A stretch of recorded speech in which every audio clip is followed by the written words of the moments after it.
Hello and welcome to a new video. In today's video we're going to take a look a little bit more at the meta team here. We're going to have a team that is currently starting to crystallize as the top meta team that you should run in the current meta. There are different kind of variations of this, but it kind of always comes down to a very similar system here. We're going to have a Mudslapper in the lead. It can be Gastrodon, it can be the Marowak, it can be basically everything. You're going to have the Say-Swap here of the Togekiss. Togekiss is particularly great as a Say-Swap because of the moves that this Pokemon can learn now. I used 10 plus Charge TMs in order to get back Psyshock on this Pokemon because while Dazzling Gleam is great on this Pokemon as a closer or as a lead Pokemon in order to pick up some matchups that you wouldn't be able to pick up otherwise, the importance of Psyshock here is quite clear because you're going to use this Pokemon as your Say-Swap, and if you have a Ground type in the lead, maybe you are going to be able to get out those Poison type Pokemon now with your Togekiss, which you're going to be able to then punish with Psyshock. That is kind of the whole idea behind it. Otherwise, we are going to have here the Murkrow in the back. This is going to take advantage basically of the Togekiss, which you're going to talk a little bit more about as well. But there are going to be other options as well compared to the Murkrow. I just went for this one because I've seen it the most amount of time. But there are other options. There are definitely a ton of other options. You can go for another flying type Pokemon there as well. Generally, most of the time it's going to be a flying type. To be truth there, it is kind of the idea to have another flying type Pokemon in the back. There are a lot of different ones that kind of work here though. Like Murkrow doesn't need to be the one. You could even go for a Fearow or a Dodrio or whatever, basically. Like, there are so many different kind of flying type Pokemon that work for this team. Murkrow is just cool, has a lot of attack with it, but also a little bit of issues with it. So yeah, let's take a look at the next opponent though. So how does this team work?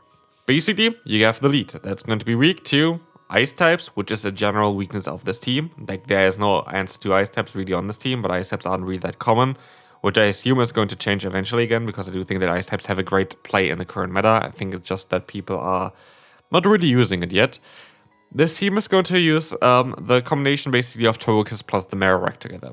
Marowak is going to be able to beat especially, of course, Rock and Steel type Pokemon, plus also Poison type Pokemon, which you're going to have coverage with the charge moves that your Togekiss has, as well as you're going to be able to bait them out with the typing that you have. Poison, like, good against Fairy. Steel, good against Fairy. Rock, good against Flying. So basically, what you're going to have here is, with Togekiss, the perfect bait. This is going to be the Pokemon that you want to use in order to get out certain Pokemon. Especially because you have that coverage that you have. So, example, we're going to have the lead of the Marowak. We're going to have a bad lead or something like this. We're going to swap onto the Togekiss. What do they swap into there? Maybe something like a Bastiodon. Here, in this case, I think the opponent was already aware of the team as well, though, and we're aware that Togekiss has access to the move Aura Sphere, a very hard-hitting move that you get to very, very fast. It's double super effective against the Bastiodon. You're going to be able to get at least a shield advantage, or even better, getting the KO against Pokemon like the Bastiodon, like other Steel-type Pokemon, with the Togekiss, and that is kind of the main idea behind it. Here, we are sadly going to lose barely. We're literally just one fast move away from getting to that Rock Slide here, and with that, we sadly just literally barely lose here, even though we got kind of completely hardwalled there. So yeah, it's basically the idea is to bait out the Pokemon that flying type Pokemon don't want to face with the Togekiss, having the answer for those in the lead with any kind of Mudslapper, and having then a flying type Pokemon with a lot of attack, hopefully, like for example the Murkrow, sweep endgame. For example, I think Murkrow fits better than the Corviknight. Corviknight is like the main premier flying type Pokemon there, but there are other options, for example, like a Dragonite could even work. Here's the one issue that I have with the team though. There's going to be a matchup like this year where we have Altaria against us in the lead. Altaria is going to be great against our lead. And we're going to have some teammates, Steel types there, and then we don't really have a good answer anymore against the opponent's Altaria. So like we're kind of running out of options here. We are going to have to call the bait there, which worked out quite well for us, luckily.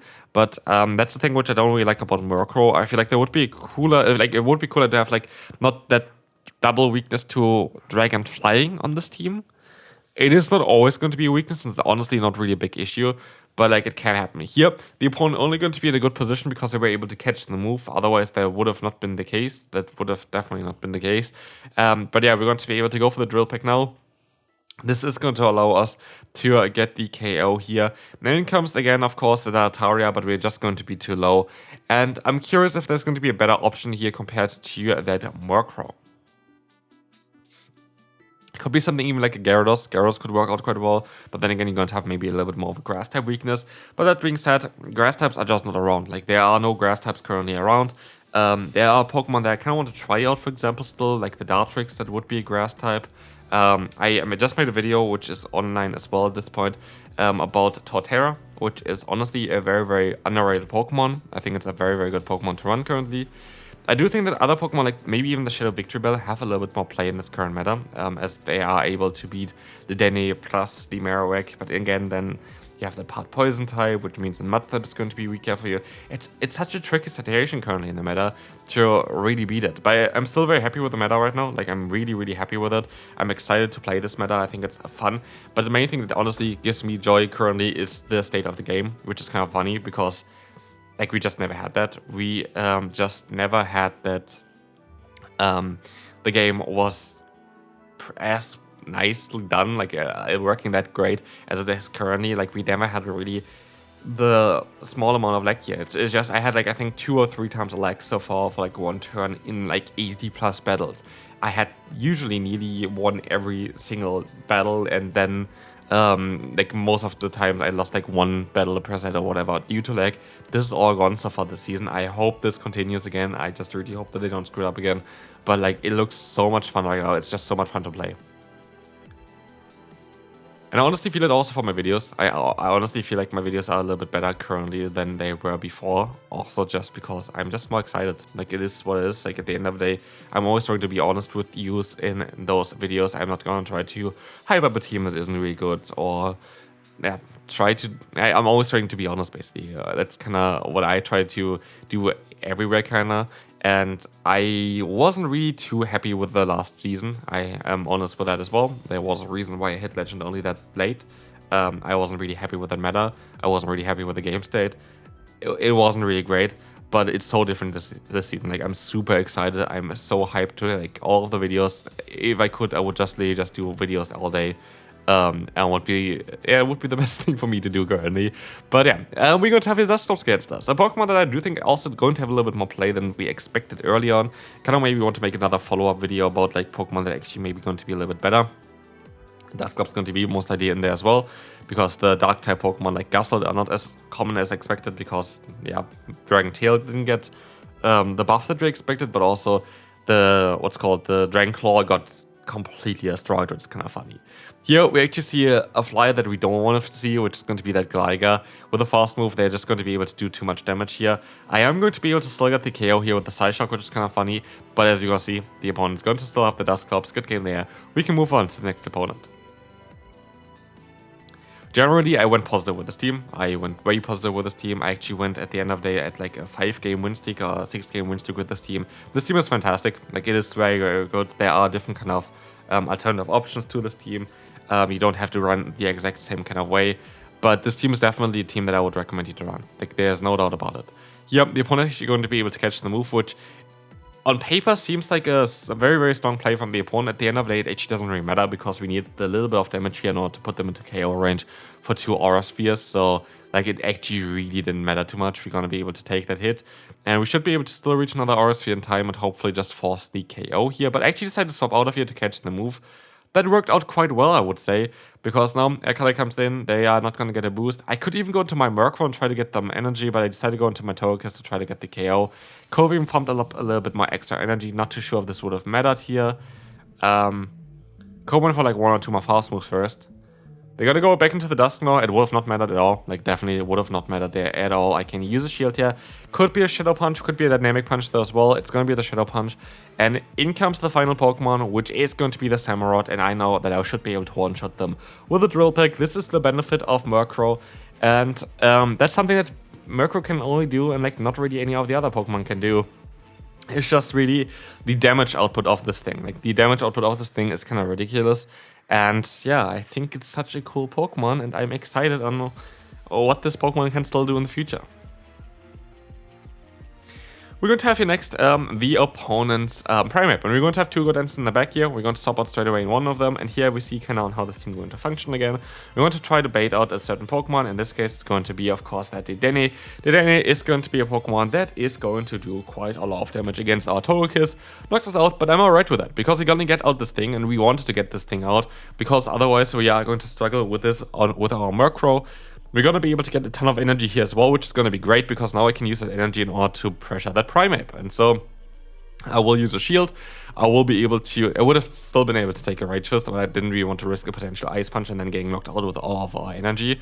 But like this, we are going to be able to go for a Bone Club. We are going to be able to go for another Bone Club straight away as well. And we're either going to get the KO here now, or we're going to get the final shield. We're going to get the final shield, which means I will get a ton of energy, and they have a Claydol in the back, and they knew they would get a one-shot there.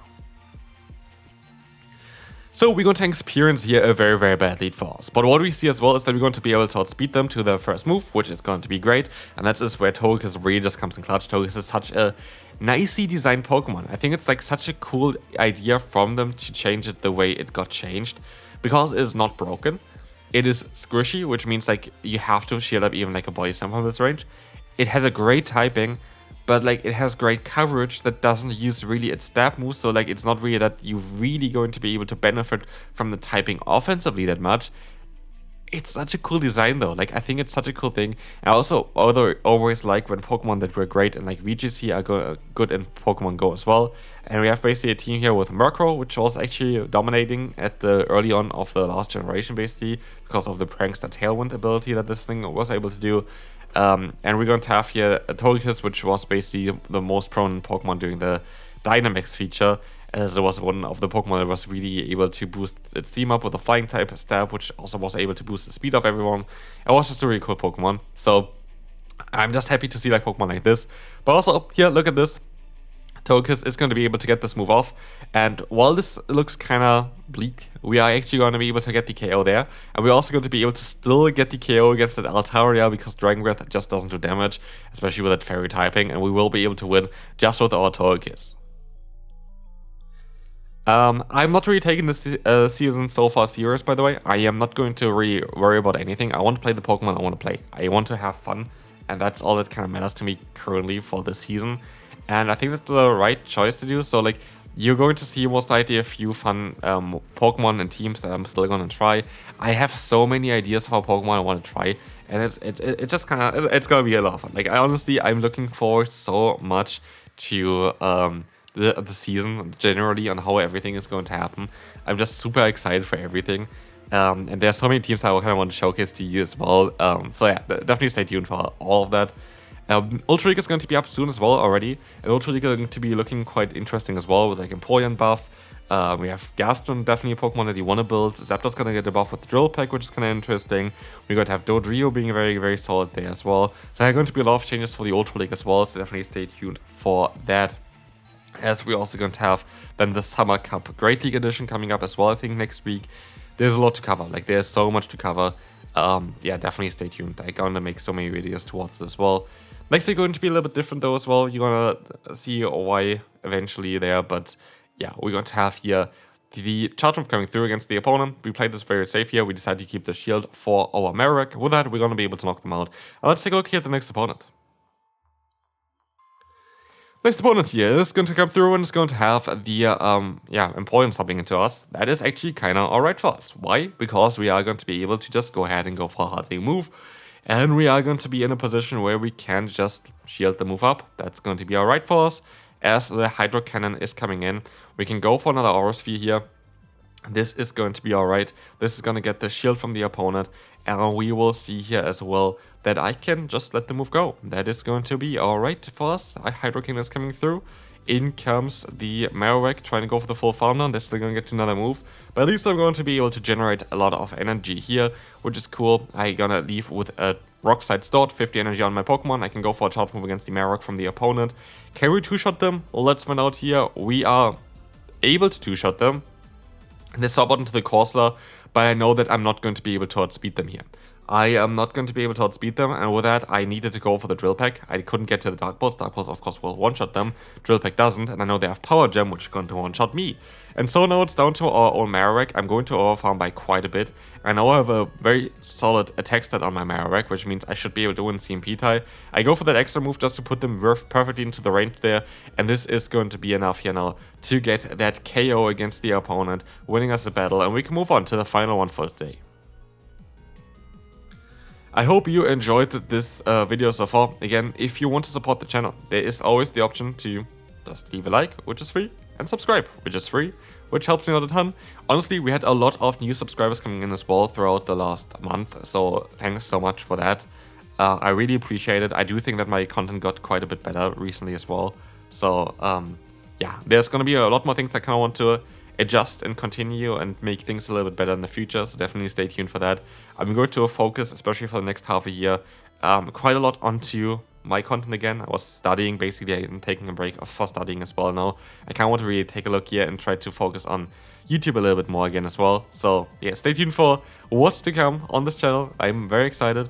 We're going to have a Credilli against us. This is going to be the final battle, and it's again going to be a battle which showcases on the power of Murkrow. Murkrow is so powerful. We have here the Drill Peck coming through. The Drill Peck is going to allow us to get a lot of damage onto them, but this damage is perfect. This damage is perfect because it puts them into the perfect range for the full farm down. It is exactly the 6th fast move that I can get to. I can swap out of here, go for the Rock Slide, put them into Dark Pulse range, clear my debuff, and win this battle guaranteed. There's nothing they can do. I can let the move go, and we will be able to win this one. We will be able to win this one here, as we are going to be able to just go for the hard-hitting move. The Dark Pulse is coming through, getting the KO, and this is going to be it. Hopefully you enjoyed this video. If you did, feel free to leave a like, and yeah, see you then. Bye bye.